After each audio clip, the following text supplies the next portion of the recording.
glorify you, Jesus. Magnify you, Lord. You're worthy of the glory, Lord. Kingdom of heaven is at hand. Last week we concluded with the fact that the outcome of how you make relationship adjustments hinges upon the maturity level and the righteousness of the information that you are using.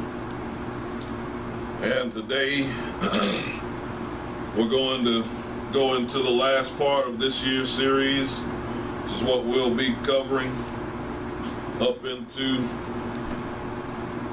late February, early March.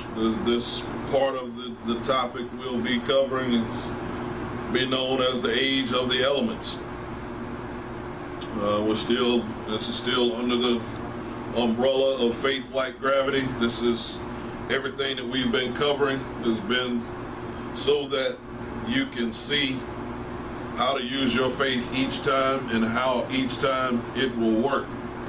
So we've been putting together all of the parts and all of the pieces to this. It's going to prepare us for next year's series that we're going to be going into. These things that we're covering now is to put you in place so that you will have everlasting establishment into who you're supposed to be. When we started out in this series, I knew it was going to be life-changing. I didn't understand the height and the depth that it was going to actually bring about change. I didn't know all of the ups, the downs, and all of those things that I would have to experience, that you guys would have to experience. I didn't know all the details of the things that you were going to have to find out about yourself, about your family, about those who you're with, those who are to be a part of your life, those who will be coming into your life. I didn't know all of those details. Since those details have come forth in the way that they have in this year, and quite frankly, if you'll be honest, it came in like a storm, and it roughed up some stuff. It churned some stuff inside of you. It built some rage in you. It caused you to have some of the most joyous times while at the same time having some of the most hurtful times. You had to experience some peaks and some valleys all in one big ball. Yeah. And quite frankly, after you endured that height and depth of emotions all at the same time, you get the urge to want to quit. Of course, ain't none of y'all ever felt like that. You ain't ever wanted to stop anything that you knew was a lifelong situation that was put in place for you. But during this time, during this year, during all of these hardships, ups, downs, peaks, valleys, during this year, you've grown in character.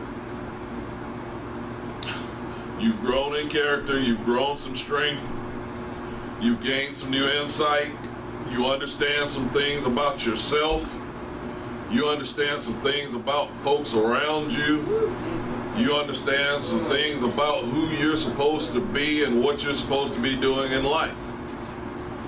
And quite frankly, if you had not encountered the things that you encountered them in this past year, you would not know those things. That's right.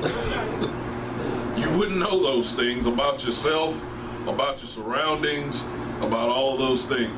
And that's why we're looking at this particular part of the series called The Age of the Elements. I want you to go with me to Galatians chapter 4, and we've seen this before. You're going to see it again. As long as you're here at Ecclesia, I don't know how many times you will see it, but you will continually see it, because everything in life goes through 3 stages: infancy, adolescence, and maturity. Always has, always will. It's the way that God has established things. Got my nieces and nephews here. They're small. We used to be small like that. Contrary to y'all's belief, yes, I was that small before. Not quite there yet, and I can't go back to that size, but the whole point that I want you to see is everything goes through stages. Your life goes through those stages. Your experiences go through those stages. Everything about you goes through these stages. And I'm trying to drive that home to you, and that's why I talk about it so much, because I want you to make sure that you're recognizing that every time you start something new, it's going to have to go through that process. I don't want you continually focused on the fact of, when I start this, I want to be able to ace it already. It's not going to always go like that. You're going to have to learn about the dynamics of some stuff, and that's what this part of this series is about. Because I'm going to teach you about the dynamics of faith, because if you already had these dynamics, you'd already have a lot of things in your life straightened out. But the reason that you don't have these things in your life straightened out is because you haven't known these dynamics. I haven't known it in some of the spaces in my life, and that's why I haven't had the success in some areas that I have in others. But we're fixing to fix that. And that's why I introduced you last week to the part of knowing about your 21 days to change. How you can implement change in your life over 21 days. But you've got to commit to it. If you don't commit to it, it won't work. And that's why we've got to look at this about the age of the elements. So in Galatians chapter 4, beginning at the first verse, says this. Galatians chapter 4, beginning at the first verse, says this. And we won't have a particular name of God that we focus on today. That's going to pick back up in a couple of weeks. But I need to get this information to you so that it'll have you prepared for what we're going to be going into next. So in Galatians chapter 4, beginning at the first verse, going to read down through the 9th verse, says this. It says, "Now I say that the heir, as long as he is a child, differeth nothing from a servant, though he be Lord of all, but is under tutors and governors until the time appointed of the Father. Even so we, when we were children, were in bondage under what? Under the elements of the world. But when the fullness of the time was come, God sent forth his Son, made of a woman, made under the law, to redeem them that were under the law, that we might receive the adoption of sons. And because you are sons, God has sent forth the Spirit of his Son into your hearts, crying, Abba, Father. Wherefore, thou art no more a what? A slave, a servant, but a son. And that son is a generic term that means son or daughter. Now watch what it says. Thou art no more a servant, but a son. And if a son, then an heir of God through who? Christ. That does not say Jesus, okay? And you need to understand that. That is very important. That says Christ. That's the heavenly. That's your mentality. That's your mindset, okay? Now, verse 8 and 9 is what I want you to see. It says, howbeit then, when you knew not God, you did service unto them which by nature are no gods. But now, after that ye have known God, or rather are known of God, I'll turn again to the weak and beggarly what? Elements whereunto you desire again to be in bondage. He said, you've been broken free from something. Why do you keep going back to the bondage of things that's keeping you in the way that you are? Why would you keep subjecting yourself to those elements, those lifestyles, those mentalities that are keeping you from being who you should be as a human being? And that's what he's addressing here. He's saying when you was a child, you didn't know any better. When you were young, when you didn't have the knowledge, you didn't know any better.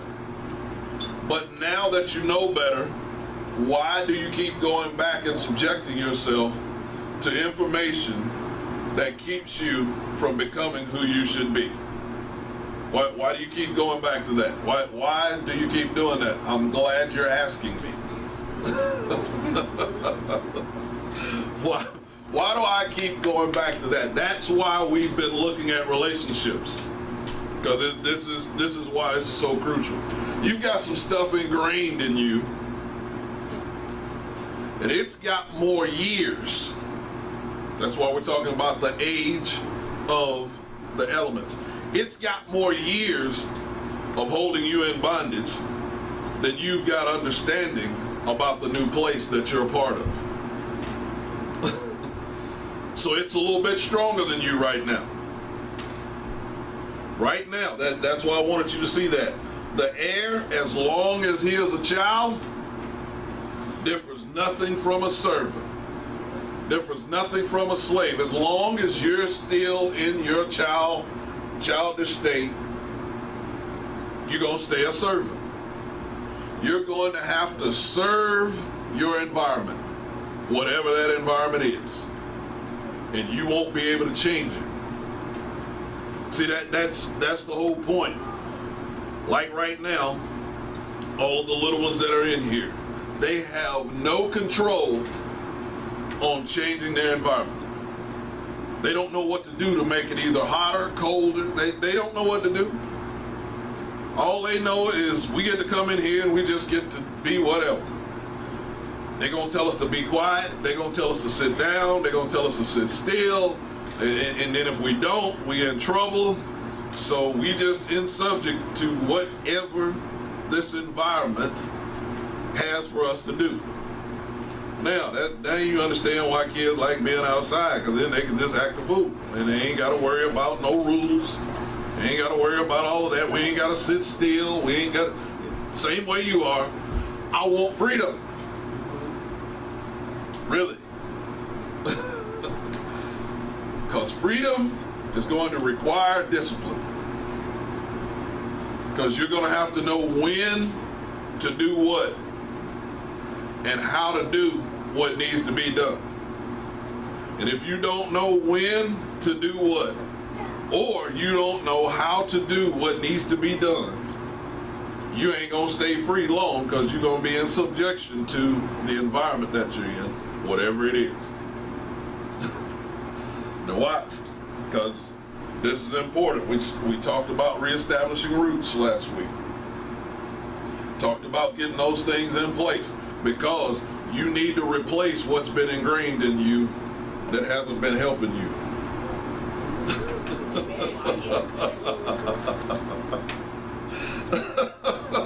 You need to replace what's been ingrained in you. See, because the truth of the matter is, the reason that I started out with the parent-child relationship is because you've watched some stuff that's been dysfunctional for you. See, I can throw my stuff out here and I can put it on us. Our children have watched us not respond correctly to each other. So by them watching us not respond correctly to each other, that gets ingrained. That begins to start a process, a thought process in their head to say, okay, I start to feel this funny feeling when the voices start to rise in volume.